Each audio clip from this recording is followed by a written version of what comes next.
Welcome to Khyati connects. నేను మీ విద్య. ఆంధ్రప్రదేశ్ పరిపాలన యంత్రాంగంలో జవాబుదారీతనం పెంచేందుకు మరియు ప్రజల సమస్యలను సత్వరం పరిష్కరించేందుకు ముఖ్యమంత్రి నారా చంద్రబాబు నాయుడు తీసుకుంటున్న తాజా నిర్ణయాలు ఇప్పుడు రాష్ట్ర వ్యాప్తంగా హాట్ టాపిక్గా మారాయి. డేటా డ్రివెన్ గవర్నెన్స్ మరియు రియల్ టైం ఫలితాల సాధనపై సచివాలయంలో సమీక్షలు జరిపిన సీఎం అధికారులే ప్రభుత్వ రథచక్రాలని, పాలసీల విజయవంతమైన అమలు అంతా వారి చేతుల్లోనే ఉందంటూ దిశానిర్దేశం చేశారు. దేశంలోనే మొదటిసారిగా ప్రతి నెల మంత్లీ ఎకనామిక్ రిపోర్ట్ల విడుదల ద్వారా రెవెన్యూ రాబడులను మరియు అధికారుల ఉద్యోగాల నెలవారీ పనితీరును, నైపుణ్యాలను ఎప్పటికప్పుడు అంచనా వేస్తామని బాబు స్పష్టం చేశారు. ఏపీ ప్రగతిని పరుగులు పెట్టేందుకు కూటమి ప్రభుత్వం సిద్ధం చేసిన ఈ సరికొత్త పర్యవేక్షణ రూల్స్ తాలూకు పూర్తి వివరాలను ఈ వీడియోలో చాలా క్లియర్గా చూద్దాం.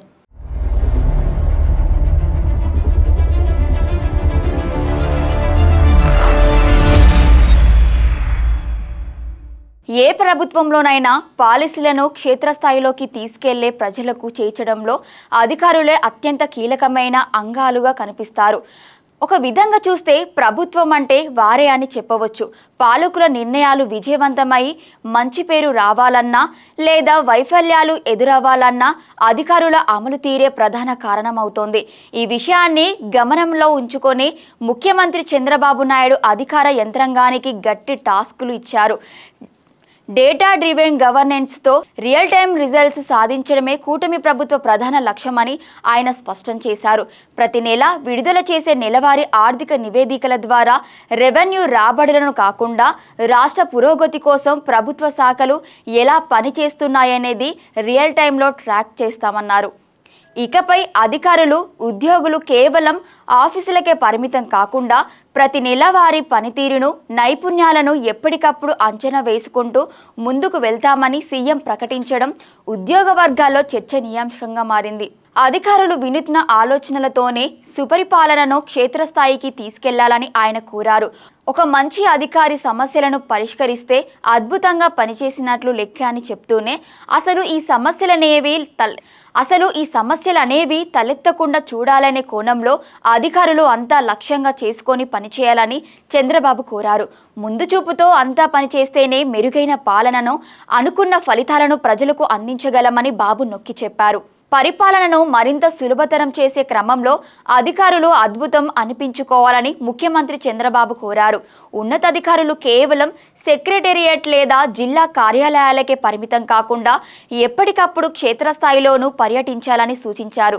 ప్రజల సమస్యలతో పాటు స్థానిక వాస్తవాలు ప్రజాప్రతినిధులకు మరియు ప్రభుత్వానికి తెలియాలంటే క్షేత్రస్థాయికి వెళ్లాల్సిందేనని బాబు స్పష్టం చేశారు.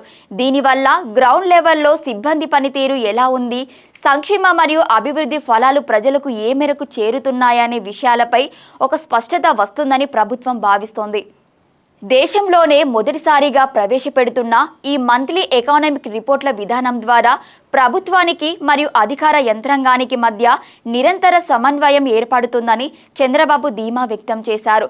రాబడుల అంచనాలతో పాటు ప్రతి ప్రభుత్వ ఉద్యోగి తన నైపుణ్యాలను నిరంతరం పెంపొందించుకోవడానికి ఇది ఒక చక్కని వేదికగా మారుతుందని వివరిస్తున్నారు.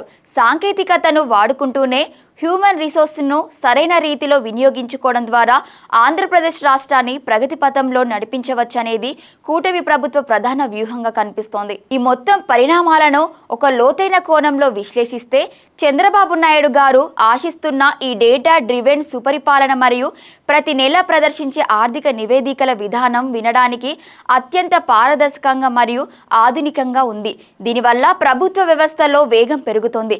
అయితే క్షేత్రస్థాయిలో దీని అమలు కొన్ని సవాళ్లతో కూడుకున్నదనే అభిప్రాయాలు కూడా వ్యక్తమవుతున్నాయి. ప్రతి నెల ఉద్యోగుల పనితీరును మరియు నైపుణ్యాలను అంచనా వేయడం వల్ల వారిపై పని ఒత్తిడి పెరిగే అవకాశం ఉందనే చర్చ ఉద్యోగ సంఘాల వర్గాల్లో నడుస్తోంది. సమస్యలనేవి తలెత్తకుండా ముందు చూపుతో పనిచేయాలనే సీఎం ఆదేశాలను అందుకోవాలంటే క్షేత్రస్థాయి సిబ్బందికి మరింత సాంకేతిక సహాయం మరియు వనరులు అందించాల్సి ఉంటుంది. చంద్రబాబు నాయుడు తన సుదీర్ఘ అనుభవంతో గతంలో కూడా ఇలాంటి ఐటీ ఆధారిత పర్యవేక్షణ పద్ధతులను విజయవంతంగా అమలు చేశారు. ఇప్పుడు సరికొత్తగా తెస్తున్న ఈ రియల్ టైం రిజల్ట్స్ పాలసీ రాబోయే రోజుల్లో ఏపీ బ్యూరోక్రసీని ఎంతవరకు మార్చగలదు మరియు ప్రజా సమస్యల పరిష్కారంలో ఎంతటి కీలక పాత్ర పోషించగలదనేది ఆసక్తికరంగా మారింది. అధికారులు ఉద్యోగాల నెలవారీ పనితీరును అంచనా వేస్తూ సీఎం చంద్రబాబు తెచ్చిన డేటా గవర్నెన్స్ నిబంధనలు మరియు మంత్లీ ఎకనామిక్ రిపోర్ట్ల విధానం ఏపీ పరిపాలన రంగంలో సరికొత్త సంస్కరణలకు నాంది పలికాయి. రియల్ టైం ఫలితాల సాధనలో ప్రభుత్వం మరియు అధికార యంత్రాంగం ఏ మేరకు విజయం సాధిస్తాయో వేచి చూడాలి. మరి ఏపీలో అధికారుల నెలవారీ పనితీరు అంచనా మరియు చంద్రబాబు నాయుడు గారి ఈ డేటా డ్రివెన్ గవర్నెన్స్ విధానంపై మీ అభిప్రాయం ఏంటి? టెక్నాలజీ ఆధారిత పాలన ద్వారా సామాన్యుడికి వేగంగా సేవలు అందుతాయని మీరు భావిస్తున్నారా? మీ అభిప్రాయాన్ని కింద కామెంట్ సెక్షన్లో తప్పకుండా తెలియజేయండి. మరిన్ని తాజా అప్డేట్స్ కోసం చూస్తూనే ఉండండి. Thank you for watching Khyati connects.